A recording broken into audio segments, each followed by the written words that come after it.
Hi everyone, and welcome back to my channel. I'm Anna Maria, and in this video I'm going to be talking you through the specific loading exercises that you need to go through for your plantar fascia to make it better.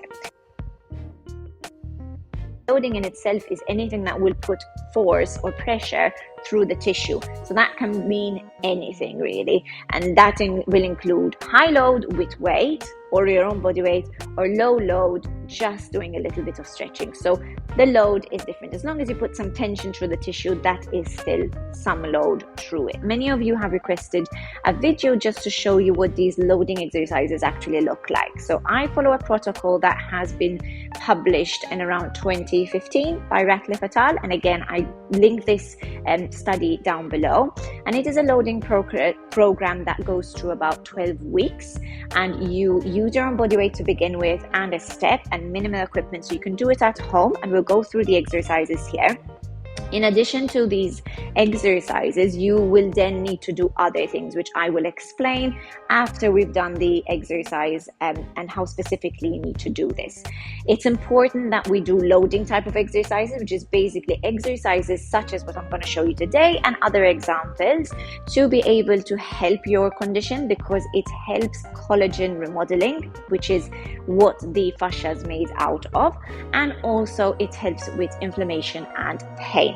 So to start off with, all you need is a step and your own body weight, and eventually as you progress through the program you might want to add some weight. Now weight can be in a form of either a kettlebell, dumbbells, whatever you have at home, and if you have none of these you can use a backpack or a bag with some books or anything heavy in the bag. So the idea is that you start off with a 12 repetition maximum, which is basically a repetition of 12 reps. And when you reach 12 reps, it is at that point where you're actually exhausted, but your pain hasn't increased significantly to the point you had to stop before. So keeping in mind that your pain and discomfort might increase a little bit initially, but it shouldn't increase a lot. So if that is the case, you might just want to start it off the step and then progress onto the step, so that it will help a little bit, especially if your severity of symptoms is quite high. So as I mentioned in the previous videos, there are certain things you can do in the very, very early stages where you cannot even go on tiptoes on your own. Then you can start doing other things to offload it and then slowly adapt things and then start loading it. So head over to where you need to be. So I'm going to start using a step here. Ideally, to be safe, have a chair, or I have a bar here where I can hold on to just in case. So your balance isn't what you're looking at in the beginning. In the beginning, you're looking at form and how to do the exercise and the loading properly. And we're going to do it with time. So time is an element that you would want to do that. So the actual first exercise, which is again a loading exercise, you want to bring your foot, so the base of your toe is just at the border of that step. So we're looking at this bit over here, and then the rest of your foot, which is your heel into that arch of your foot, is off the step. Now the idea is that you come with both feet onto the step, and the idea is obviously trying to start off with one leg, so you're just really loading the leg. But if you cannot, do both legs obviously, so you do not increase that pain too much. Now starting off at neutral, where your foot is at 90 degrees, so you're not lowering down immediately, you're not high up, you're just in the middle. So all the weight should be on the foot. So I'm just going to do the actual exercise, then show you the modifications. So the first thing is you go up for a count of 3, hold it for 2 seconds at the top, then come down for a count of 1, 2, 3, and you lower further down than the step. And again, you go up for a count of 1, 2, 3, hold at the very top for 2 seconds, then come down for a count of 3, 2, 1, lower than the step. And again, up for a count of 3, 2, 1, hold it at the very top, then come down for a count of 3, 2, 1, and then come back. And you repeat that initially for 12 repetitions until you get fatigued. So the 12 rep max is what you want to aim for as your target initially. So if you don't get that fatigue level at the 12th repetition with your own body weight, then add a weight. And the weight can look like a dumbbell, or a kettlebell, or else, as I mentioned, you can also use a backpack with books inside it as well. So if you have one weight, you can put it on the same side of your foot, and again you go up for a count of 3, hold at the top for a count of 2, come down for a count of 3, and again your foot comes off that step. Now, in the actual program as well, they also suggest that you use a towel underneath your foot, your toe, and that is to increase the loading on the plantar fascia. So then if you want to do that, it's been disputed whether this increases the load or increases the outcomes more efficiently, but it's a little bit vague as what science has concluded about this. So essentially what I would try and do is, if you're happy and if it doesn't give you that excruciating pain and you cannot do it at all, then you can add the towel, because obviously if you're running, there's that windlash effect where you're actually pushing onto the toe, which will help you in that aspect of loading your fascia. So yes, I would try and attempt to do it. So again, just roll it to the point where you can flex your toe, and then you are going again up for a count of 2, 3, and stay for a count of 2, and then down for a count of 3. You want to make it to the point where you are comfortable, so just roll it enough that you can still get the flexion in that toe, but not enough that then you cannot do the lifting and lowering.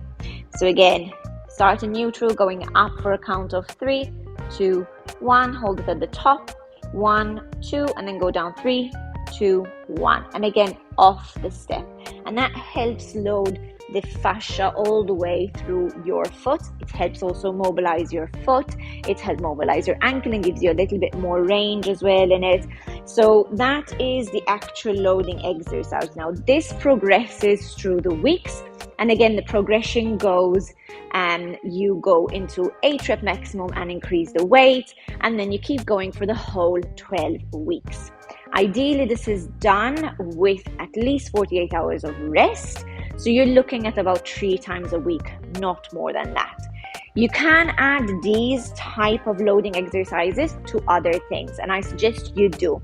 So initially what you would want to add onto in the beginning, and not on the same day, you would want to just do some either light walking if your early morning stiffness and pain has started to improve.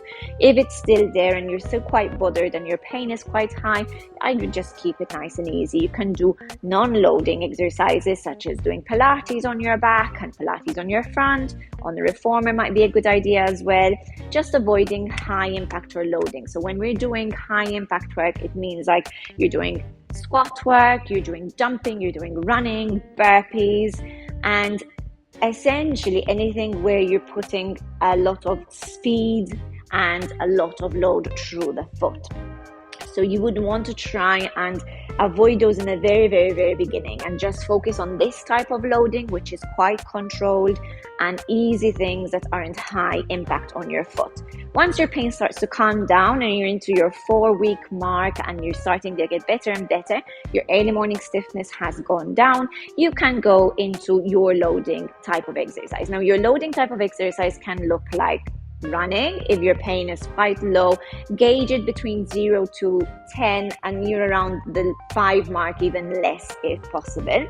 If walking is your loading type of exercise, then you can start walking and see how that goes. Important that your pain doesn't increase as you walk, or else start doing some impact work. Now, quite low hops, so we're doing some light double leg hops if you're okay, light jogging if you're okay, and anything that does give you some impact.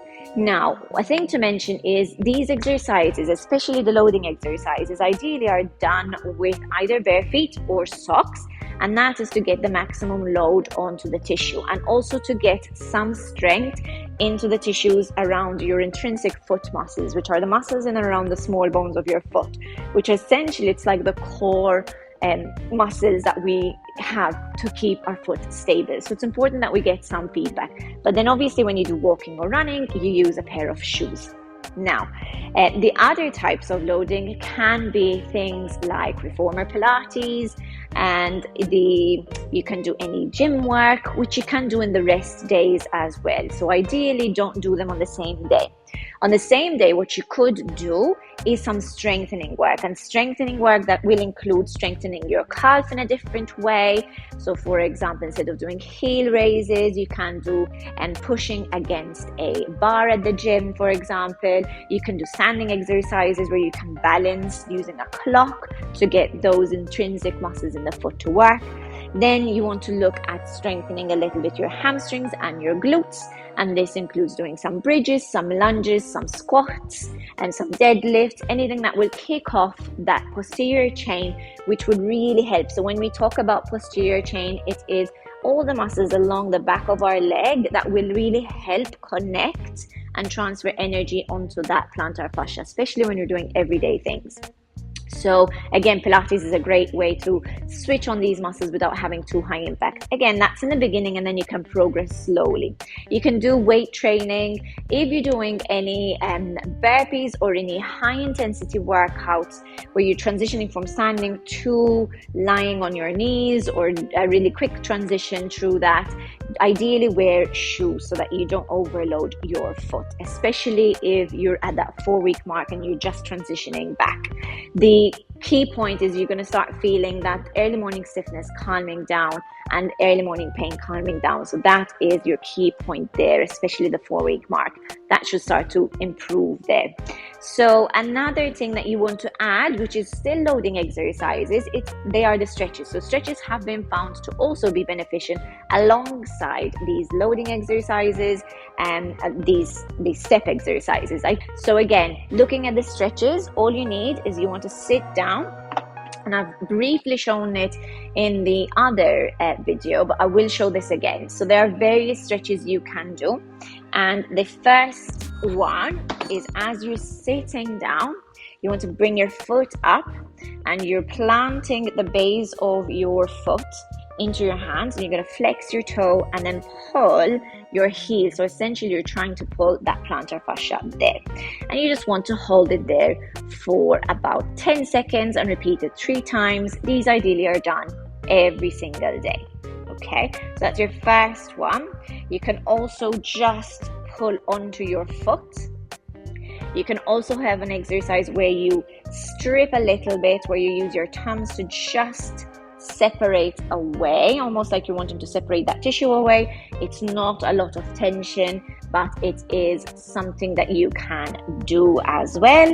And then you want to also use as a stretch the one against the wall, where your foot goes against the wall and then you're bending your knee into the wall. So if this isn't enough of a stretch, what you could do is again utilize your towel, roll it,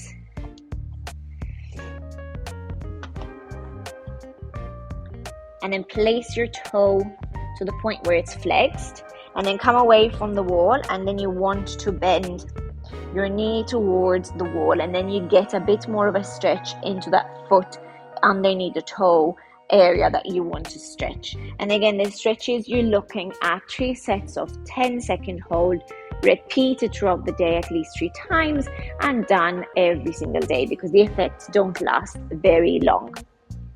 So that's about it when it comes to loading exercises for your plantar fascia. Obviously, I did give you some examples of the other types of loading, but the main program that should be part of your rehab should be the one on the step, in addition to your stretches, as well as then trying to focus some exercises to help your posterior chain. Now, if you want to know more on how to strengthen your posterior chain, I have a video, specifically a Pilates class, that goes through strengthening your posterior chain, and it does exercises to help strengthen your glutes, your hamstrings, your calves, and the back of your spine that will all help in loading and help with strengthening that posterior chain that eventually will help with your plantar fascia. So if you want to have a look at that, you can click on the link that will come up at the end of the video, and I've also done it in the description box below. I hope you found that useful, and if you have, please consider liking this video, subscribing to my channel to keep up to date with new releases. But otherwise, I will see you in the next video. Bye bye.